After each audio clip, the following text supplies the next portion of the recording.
guy was the new owner of a team, a baseball team that was in the basement of the league when he took it over.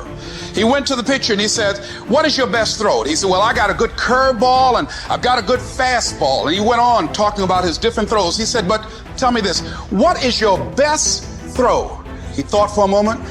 He said, I've got a good fastball. He said, that's all I want you to work on. Nothing else. Just develop your fastball. The next year, they went to the World Series.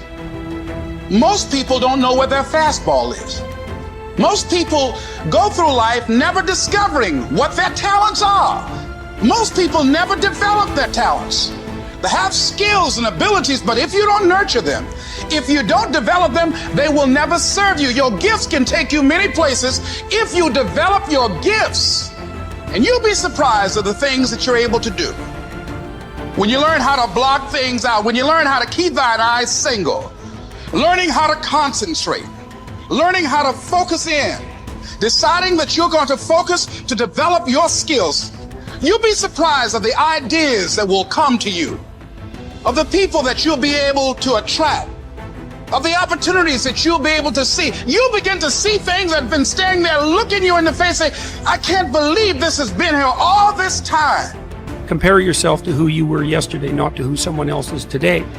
Because you need to have a hierarchy of improvement. You need to be aiming for something. And that means you're going to be lesser than people who've already attained along that dimension.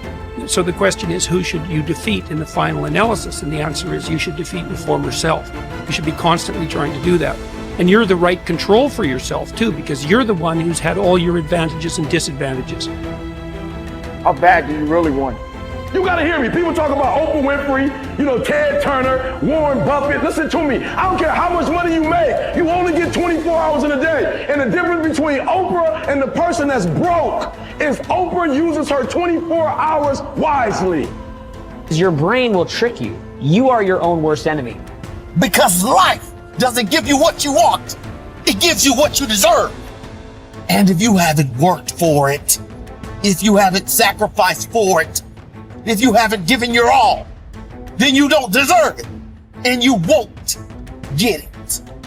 Here's the problem I find most people have. They judge themselves through the lens of a moment.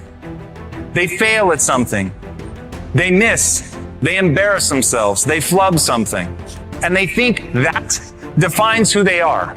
But I'm telling you right now, you're not defined by who you are. You're defined by who you want to become and the price you're willing to pay to get there.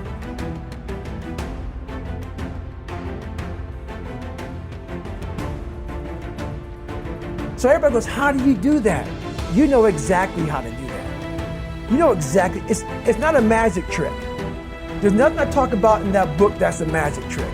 It's all back down to a very primitive mindset of we just have to do. It's like breathing.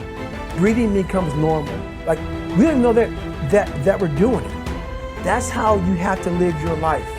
When that alarm clock goes off at 4 or 5 in the morning, your mind says no. You just say, this is what we do. It's what we do now. Because to get to where you want to go, the amount of pain involved, I'm not saying physical, I'm not saying you got to break yourself off. The amount of mental pain of how many times you're going to have to do something that you don't want to do to get to where you want to go is going to be, there's going to be more times you do something that you don't want to do than you are going to want to do. And that's your new norm. That's your new norm. So then it's like breathing. And then once you do this over and over and over again, it becomes like breathing. I don't want to live this lifestyle, but to get to the other side of this, I have to. So if you really want it, you realize what trying is and what trying is not. How do you overcome the suffering of life? Is be a better person. That's how you do it. Well, that's hard. It takes responsibility. And I think, if you said to someone, you want to have a meaningful life? Everything you do matters. That's the definition of a meaningful life. But everything you do matters. You're going to have to carry that with you. Or do you want to just forget about the whole meaning thing and then you don't have any responsibility, because who the hell cares? That you can wander through life doing whatever you want, gratifying impulsive desires for how useful that's going to be, and you're stuck in meaninglessness, but you don't have any responsibility. Which one do you want? Well, ask yourself, which one are you pursuing? And you'll find very rapidly that it isn't the majority of your soul that's pursuing the whole meaning thing, because, well, look what you have to do that. You have to take on the fact that life is suffering. You have to put yourself together in the face of that. This intense focus on one goal is not easy, but it is all important.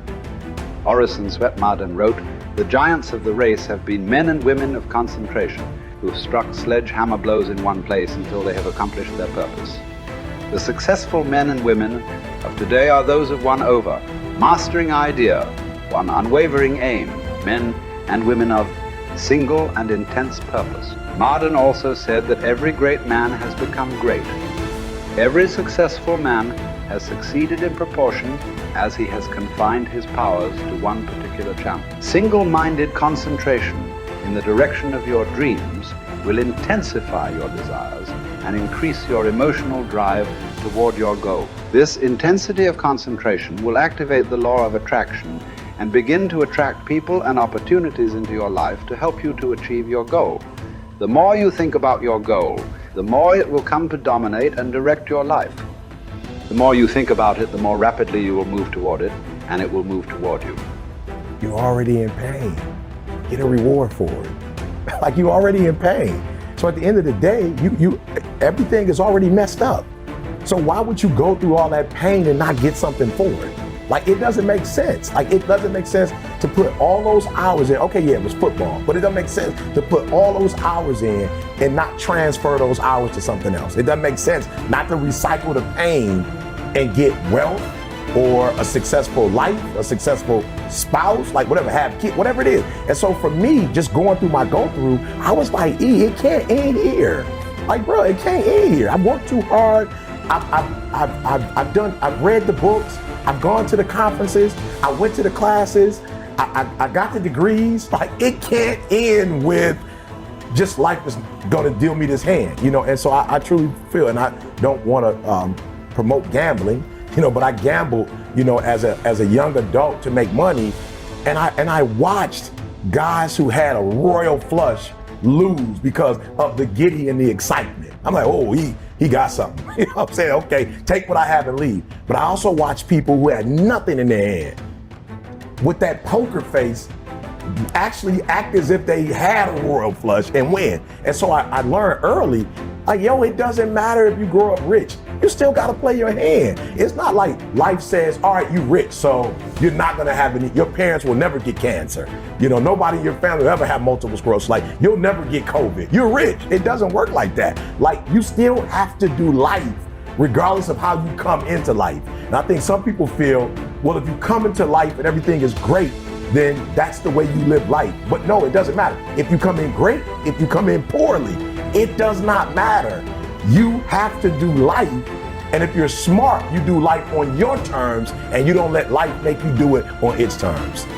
Great men and women are those who absolutely believe that they are put on this earth to do something wonderful with their lives. They have a vision of something greater or better than their current circumstances. Personal greatness means having a sense of destiny and a conviction that your thoughts and your imagination are the only real limits to your possibilities. William James said, compared to what we ought to be, we are only half awake. We are making use of only a small part of our physical and mental resources.